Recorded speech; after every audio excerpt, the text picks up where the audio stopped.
네, 안녕하세요. 네, 2025년 회계사 세무사 1차 시험 대비 우리 객관식 재무회계 수업 시작하도록 하겠습니다. 그래서 수업을 시작하기 전에 우리 일단 실강 들으시는 분들, 그리고 이제 온라인 강의 관련해서 우리 교재나 강의가 어떻게 이루어지는지, 또 그리고 지금 이 강의를 수강하고 수강 다 한 다음에 실제로 여러분들이 회계사 같은 경우에는 2월 말이 될 거고 세무사 같은 경우에는 4월 말이 될 텐데 1차 시험까지 앞으로 이 교재에 대한 공부를 어떻게 하느냐, 소위 말해서 어떻게 회독해 가야 되느냐, 뭐 이제 재무회계뿐 아니라 다른 과목도 마찬가지지만 그와 관련된 내용들에 대해서 한 번씩 좀 생각해보고 수업 시작하도록 하겠습니다. 우리 수업 진행하는 교재 강의 관련된 안내사항을 좀 말씀을 드리면요. 일단 우리 수업 교재는 이미 여러분들 갖고 계시겠지만 2025년도 김재호 선생님의 기출 베스트 교재를 주교재로 하게 되고요. 그리고 이제 2024년 객관식 필기노트라는 교재를 부교재로 사용하게 됩니다. 이 기출 베스트 교재 같은 경우에는 매년 기출 문제나 출제 경향을 반영해서 단원별 문제 배치를 바꾸기 때문에 만약에 작년 교재 가지고 있다 하면은 뭐 독학한다면은 기준서 계정이 없으니까 그 교재로 공부하셔도 상관없는데 이 강의를 수강하실 거면 25년 교재로 수강하셔야 됩니다. 단원별로 문제 순서나 배치가 많이 바뀌어 있기 때문에 이제 작년 교재로 하게 되면은 불일치하는 경우가 많아서 그 점 참고하시면 되고요.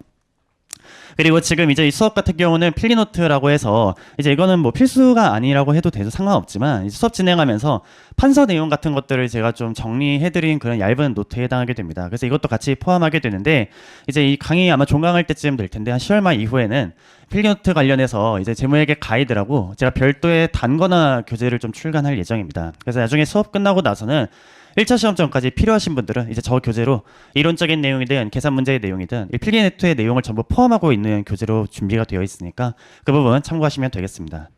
그리고 이제 우리 주교재는 25년도 기출 베스트, 소위 이제 기배라고 줄여서 부르게 되는데 보시면 1장부터 22장까지로 되어 있죠. 근데 우리 수업에서는 1장에서 21장까지의 문제들을 다루게 됩니다. 21장까지가 이제 각각 단원별로 주요 주제에 대한 문제들을 다룬 거고 22장의 내용은 추가 문제에 해당하는데 말 그대로 추가 문제에 해당하니까 내가 21장까지의 내용에 대해서 전부 다 복습이 되어 있고 조금 더 많은 내용들에 대한 공부를 추가로 하고 싶다. 다만 이 내용에 대해서 내가 뭐 다루지 않는다고 해서 어떤 주제를 놓치거나 하는 경우는 아닙니다. 수업에서는 21장까지만 다루게 될 거고요. 그리고 이 교재 문제를 전수로 다루지는 않아요. 시간 관계상 한 80에서 90% 정도의 문제를 다루게 될 텐데 다만 모든 문제를 풀지는 않지만 모든 주제는 다룰 겁니다. 그러니까 주제에 대해서는 제가 누락하는 거 없이 전부 다 설명드리고 관련 문제도 풀 거고 수업에서 좀 생략하는 문제들은 이미 수업에서 풀어본 문제인데 뭐 숫자만 조금 바뀐다거나 조금 더 쉽다거나 그런 식으로 수업에서 이미 다뤘던 내용을 그대로 적용해서 연습할 수 있는 목적의 문제니까 그 점 참고해서 이제 어떤 내용, 얼마나 다룬다 생각하시면 되겠습니다. 그리고 우리 교재 순서를 보시면 1장부터는 이제 우리 처음 기본서 공부한 것처럼 개념체계부터 시작을 하게 되는데 나중에 이제 공부하시면 알겠지만 1차 시험 문제에서 재무회계 공부할 때는 계산 문제에 대한 정확성을 먼저 높여야 돼요. 그리고 나서 말 문제로 공부가 순서가 넘어가기 때문에 우리 수업은 2장의 재고자산부터 시작합니다. 그래서 1장의 개념체계는 중급회계 다 끝나고 마지막에 내가 어느 정도 단원별 계산 문제에 대한 연습이 되어 있을 때 그때 1장의 개념체계로 돌아갈 거고 그렇게 하는 게 조금 더 문제 풀기 수월하기 때문에 우리는 2장부터 시작한다라는 점 순서 참고하시면 되겠습니다. 그리고 지금 우리가 당연히 이제 회계사 종합반에 해당하니까 회계사 시험 대비로 공부하게 되는데 만약에 온라인으로 수강하시는 분들 중에 세무사 시험 대비하시는 분들 같은 경우에 우리 수업에 다루는 범위를 좀 참고하시면 회계사 같은 경우에는 3교시 회계학의 50문제 중에서 35문제가 재무회계입니다. 그래서 한 문제당 3점씩 해서 105점으로 단일 과목으로는 가장 배점이 높은 과목에 해당하게 되는데요. 통상 이 중에서 중급회계가 25문제에 고급회계가 10문제 출제되고 당연히 전부 고급회계까지 공부해야 됩니다. 근데 만약에 내가 세무사 시험 준비한다 하시는 분들은 세무사 같은 경우에는 2교시 회계학 개론의 40문제 중에 24문제가 재무회계인데 그 중에서 고급회계는 출제되지 않거나 나와도 한 문제 출제가 되는데 상당히 시간 압박이 많아서 그래서 중급회계만 해도 사실 시간 내에 못 푸는 경우가 많기 때문에 객관식 1차 시험에서는 고급회계는 다루지 않습니다. 중급회계 문제를 맞추는 걸 먼저 우선으로 한다라고 생각하시면 되겠습니다. 자, 그리고 아까 제가 서두에 말씀드린 것처럼 여러분들이 이제 뭐 한 달 반 정도의 기간 동안 이 강의를 수강하면서 그리고 수강 다 하고 나서 실제 1차 시험 당일날까지 이제 여러 번 이 교재를 포함해서 객관식 공부를 할 텐데 소위 회독을 할 텐데 앞으로 어떤 식으로 내가 회독을 해가야 되느냐에 대해서 공부 방법적인 면까지만 살펴보고 시작하도록 하겠습니다. 제가 여기 미리 적어놨는데요. 보시면 우리가 공부라는 게 결국 두 개밖에 없는 거죠. 어떤 시험이든 간에 먼저 단원별로 기본적인 내용에 대한 이해를 정확히 하고 그리고 이해한 내용을 우리가 시간 내에 문제를 빨리 풀어야 되기 때문에 어느 정도 암기가 반영이 되어 있어야 됩니다. 여기서 이해와 암기를 한다라는 것을 조금 더 구체적으로 내가 정확한 내용을 이해했는지를 반복을 통해 습득을 하고 재활을 하고, 그리고 암기를 한다는 건 뭘 외울지를 요약한다, 추려낸다라는 뜻이겠죠. 그렇기 때문에 이 내용을 점점 줄여가야 되는데, 사실 뭐 이 내용을 모르시는 분들은 없을 거고요. 그리고 지금 이 내용에 대해서 이해가 중요하다, 암기가 중요하다, 그 내용은 전부 다 아는 내용이기 때문에 공부를 하면서 그 어떻게 하라는 것인가에 대해서 조금 더 구체적인 부분을 생각을 못하는 경우가 많습니다. 그래서 이해 암기가 중요한 거 맞는데, 근데 그러면 더 구체적으로 어떻게 이거 공부해야 되느냐, 즉 소위 말해서 1차 시험을 처음 준비하시는 초시생 분들이든 아니면 이제 한 번 이상 시험을 보고 나서 제시 이상으로 넘어가신 분들이든, 우리가 이렇게 문제를 이 객관식 교재라든가 뒤에 모의고사 교재를 반복해서 푸는 걸 소위 회독이라고 하는데, 이 1차 시험 공부하면서 가장 많이 직면하는 딜레마 중에 하나가 회독수에 대한 집착 또는 회독수에 대한 해석을 내가 어떻게 해야 되느냐. 보통 우리가 공부를 얼마나 많이 했느냐, 공부에 대한 방향을 어떻게 설정하느냐를 이 회독수를 기준으로 뭐 3회독은 해야 된다, 5회독은 해야 된다, 이런 식으로 얘기를 하게 되는데, 그러면 회독수가 곧 실력이냐, 내가 3회독 할 때보다 4회독 할 때 실력이 더 늘고 5회독 할 때 더 실력이 많이 느느냐, 여기에 대한 방법을 좀 생각을 해봐야 됩니다. 결론부터 말씀드리면 당연히 아니니까 이렇게 말씀을 드리겠죠. 그렇지 않습니다. 회독수만 높인다고 실력이 느느냐? 절대 그렇지 않아요. 그러니까 회독수 당연히 높으면 좋아요. 그런데 그거보다 어떻게 회독하느냐에 좀 더 집중하면서 공부를 해가야 된다는 얘기입니다. 소위 말해서 공회전이 되지 않으려면 어떻게 해야 되느냐? 내가 5회독이나 했는데도 점수가 안 나온다. 그럼 공회전이 되었다는 얘기인데, 그럼 공회전이 되지 않고 내가 의미 있는 회독이 되려면 어떻게 회독을 해 가야 되느냐에 대해서 두 가지 측면만 볼게요. 이따 뒤에서도 보겠지만 항상 내가 뭘 공부를 할 때는 내가 지금 무엇을 공부해야 되는지에 대한 내용, 또는 그걸 어떻게 공부해야 되는지에 대한 내용, 두 가지에 대한 인지가 중요한데, 이 각각의 측면에서 어떻게 회독해 가야 되는가, 그러니까 무엇을 회독해야 되는 거고, 내가 두 번, 세 번, 여러 번 본다는 거 뭘 봐야 된다는 거고, 그걸 볼 때는 어떻게 봐야 하는가에 대해서 사실 내용을 정리해보면 다 아는 내용인데, 조금 더 내가 이 교재를 기준으로 공부할 때 구체적으로 생각을 해보겠습니다. 첫 번째로 무엇을부터 한번 볼게요. 자, 이 무엇을 공부하냐에 대한 원리는 다 아는 내용이긴 하지만 조금 더 우리가 생각을 해보면 이건 부분 연습의 원리를 한번 생각해 볼 수 있습니다. 이게 무슨 말이냐 한번 볼게요. 어렸을 때 피아노 학원 다닌 적 있어요? 알죠? 나도 어제 다닌 적 있는데 보시면 한 번쯤은 다 다녀본 적 있을 겁니다. 그리고 안 다녀본 분들이라고 하더라도 최소한 우리가 이제 뭐 연주하는 사람들, 그러니까 뭐 이민찬이라든가 조성진 같은 대가가 아니더라도 전공하시는 분들은요, 한 10분, 20분 되는 그런 식의 전공곡 정도 되는 긴 분량의 곡을 한 2주 만에 다 암기해서 연습하게 돼요. 실제로 프로 연주자 같은 경우에 악보 보고 연주하는 사람 없죠. 전부 다 안보하고 연주하게 됩니다. 그러면 우리는 그 많은 양을 일주일이나 2주일, 처음 보는 내용인데 어떻게 1, 2주라는 짧은 시간 안에 내가 다 암기하는가라는 그들의 연습 방법에서 앞으로 우리가 이 두꺼운 많은 양의 방대한 과목의 공부를 어떻게 해야 되는지의 원리를 좀 뽑아낼 수 있는데, 예를 한번 들어볼게요. 아까 말씀드린 것처럼 10분 정도 분량이 되는 연주곡이 된다라고 하면요, 보통 우리가 마디로 셀 때 한 300마디 정도에 되는 악보를 2주 만에 암기를 해야 되는 거예요. 이걸 그냥 단순히 1번부터 300번까지 그냥 악보 마디 순서를 이렇게 정해서 이 순서대로 계속해서 여러 번 보고 하면은 할 수 있느냐? 절대 할 수 없어요. 어떤 식으로 하게 되느냐? 다음과 같은 원리로 실제로 전공자들은 연습을 하게 되는데, 맨 처음 볼 땐 당연히 봐야겠죠. 순서대로 봐야겠죠. 그래서 맨 처음부터 맨 끝까지 이렇게 악보를 하나씩 보다가, 그러다가 한 두 번째, 세 번째 볼 때부터는 여기서 자기가 계속 실수하는, 소위 말해서 걸리는 부분들이 생기게 돼요. 처음 볼 때야 아무것도 모르니까 다 전수로 봐야겠지만 두 번, 세 번 반복해서 보면은, 예를 들면 이 중에 쉬운 내용 같은 경우에는 두세 번 정도만 해도 안 틀리는데 중간에 계속 내가 이 부분 때문에 틀린다는 걸려 넘어지는 부분이 있다는 거죠. 마치 뭐랑 비슷하냐면, 예를 들어 여러분들이 중고등학교 때 한 300개 정도 단어 되는 영어 단어 책을 암기해서 단어 시험 본다라고 하면은 엄청 쉬운 단어는 한 두세 번만 봐도 더 이상 볼 필요 없잖아요. 근데 꼭 계속 봐도 꼭 틀리는 단어들, 뭐 철자가 복잡하다거나 내가 의미를 헷갈린다거나 뒤에 어미를 헷갈린다거나 그런 식으로 걸리는 부분들이 계속 생기게 돼요. 그럼 실제로 어떤 식으로 연습을 하는 게 효율적인 거냐? 같은 2주, 3주, 한 달이라는 시간이 주어져 있을 때 이걸 전수로 순서대로 처음부터 끝까지 계속해서 보는 게 아니라, 내가 여기서 걸려 넘어진다라는 그 부분들, 틀리는 오답 부분들을 추출해서 그 부분만 연습을 하는 거예요. 즉 여기서 여기까지 한 번씩 연습한다. 소위 말해서 300번 연습한다라고 했을 때 그 300번을 다 한 번씩 하는 것보다 예를 들면 내가 여기서 모르거나 틀리는 것들 추려내는데 30개가 있다. 그걸 10번씩 연습하는 게 훨씬 더 빨리 습득한다는 얘기입니다. 그런 걸 소위 전공자들은 부분 연습이라고 하는데 똑같습니다. 우리가 지금 이 객관식 교재뿐 아니라 여러분들이 1차 시험에 가기 위해서 굉장히 많은 과목들, 뭐 회계나 세법이나 원가 이런 식의 굉장히 많은 양의 내용을 공부할 때 그걸 똑같은 중요도로 하나하나 동일하게 본다? 절대 시간 내에 공부할 수 없어요.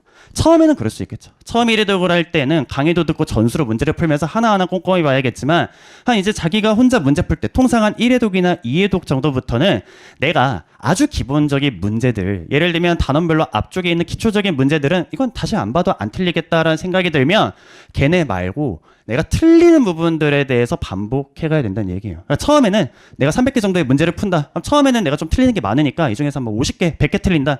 근데 그 안에서 또 반복했더니 또 추려내면은 또 30개, 20개로 점점 줄어들게 되겠죠.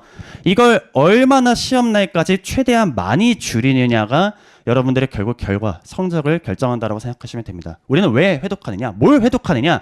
줄이기 위해서 회독하는 거예요.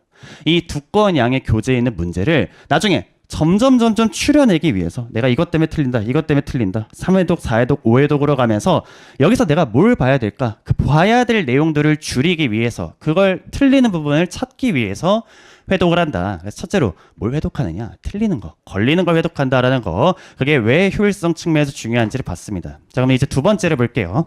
만약에 이제 이런 걸 추려냈다. 그래서 내가 회독을 해서 예를 들면 이 교재에 있는 문제 중에서 무엇을 틀리는지에 대해서 좀 추려냈다면 걔를 어떻게 회독해야 되느냐? 여기에 대해서 볼 건데 소위 말해서 이게 결국 틀린 거 요약하라는 얘기니까 이게 오답 정리하라는 얘기잖아요. 오답 정리해야 된다. 뭐 단거나 해야 된다. 이런 얘기는 다 알고 있는데 이 오답 정리를 할 때 뭘 정리해야 되느냐, 뭘 공부해야 되느냐를 놓치시는 경우가 많습니다.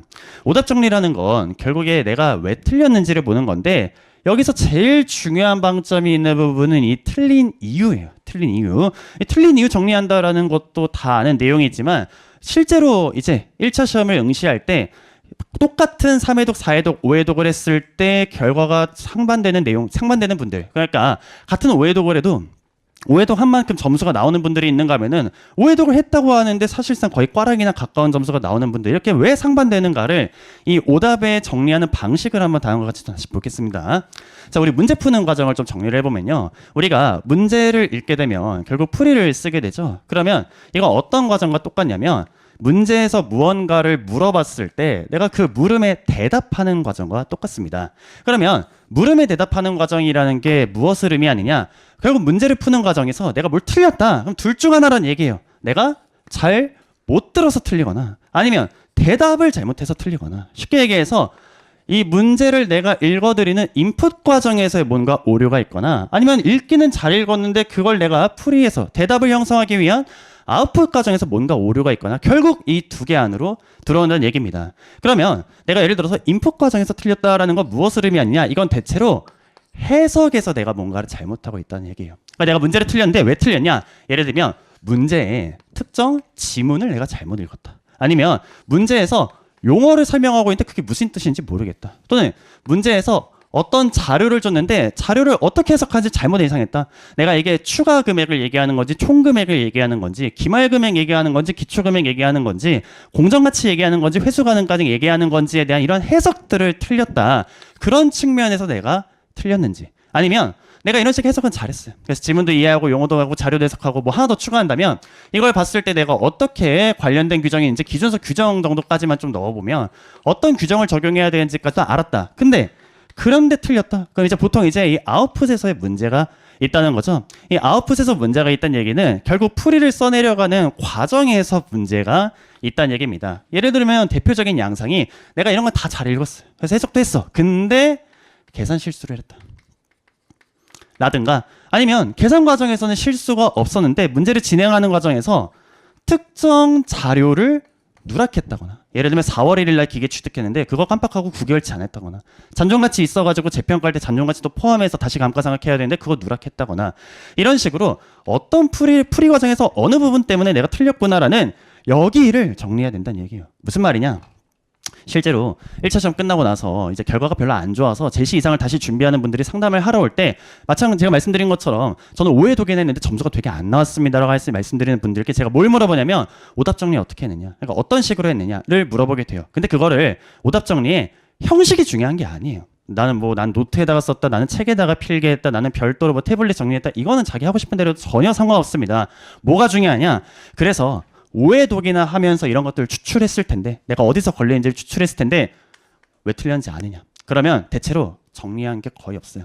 즉 공회전을 했다라는 분들의 공통점이 틀린 거 정리는 잘하는데 왜 틀렸다에 대한 그 부분이 비어있는 분들이 많다는 얘기입니다. 좀 더 구체적으로 내가 이제 강의 다 듣고 2회독, 3회독을 해요. 근데 문제를 풀었어요. 틀렸어요. 그러면 틀렸네. 그럼 이제 해독 보고 이렇게 해야 맞는구나 하고 다시 풀어보고 맞고 넘어가 버려요. 그러니까 틀렸다라는 그 지점, 또는 틀린 게 몇 개다, 또는 그거 틀렸을 때 얼마나 시간 걸렸다, 이런 거에만 관심을 갖고 관리를 하게 되는 거지, 나는 빨리 4회독, 5회독 해야 되니까. 그러니까 일단 틀린 거 다시 풀고 맞추고 넘어가고 다음 4회독 때 또 틀리고 이렇게 반복되는 거예요. 틀렸을 때 왜 틀렸는지에 대해서 정말 철저하게 정리하고 분석이 필요하다는 얘기입니다. 내가 이래서 틀린 건지 이래서 틀린 건지가 나눠져 있어야, 그래야 요약을 하고 추릴 수가 있는 거예요. 근데 이거는 사람마다 다르고 문제마다 달라요.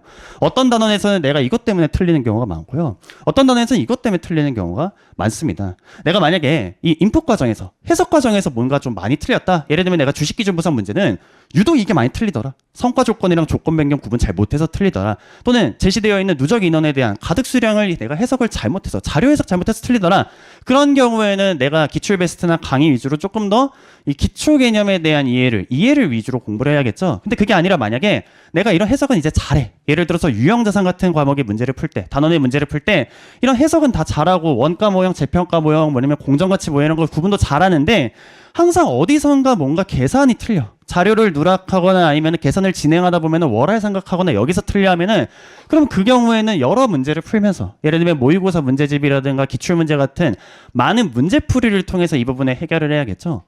원인을 알아야 해결책도 연결할 수 있는 거예요. 그런 거 생각하지 않고 그냥 틀렸다, 50문제 틀렸다, 60문제 풀렸다, 거기서 멈추게 되면은 공회전 되는 겁니다. 즉 실제로 결국에는 틀린 거 잘 복습하자라는 게 회독이 전부이긴 하지만 내가 어떤 측면에서 놓치고 있지 않은지, 그러니까 내가 나중에 강의를 듣는 과정, 또는 이제 혼자서 이제 10월달, 11월달 연말 가면서 회독을 하는 과정에서 이 부분을 내가 고려하면서 회독하고 있는지, 아니면 그냥 시험 때까지 5회독 채워야 되니까 채우려고 회독하는지가 실제 똑같은 회독을 해도 실력이 얼마나 오르는지에 대한 연관이 있다는 거죠. 그래서 이 점을 제가 수업 진행하면서도 누락할 수 있는 부분들이 있을 때마다 다시 한번 강조해서 말씀을 드릴 건데, 나중에 뭐 회계뿐 아니더라도 여러분들이 이제 객관식 공부하시면서 두 가지 측면에서 내가 고려하고 있는지, 정확히 인지하고 있는지 생각하면서 회독하시기 바랍니다.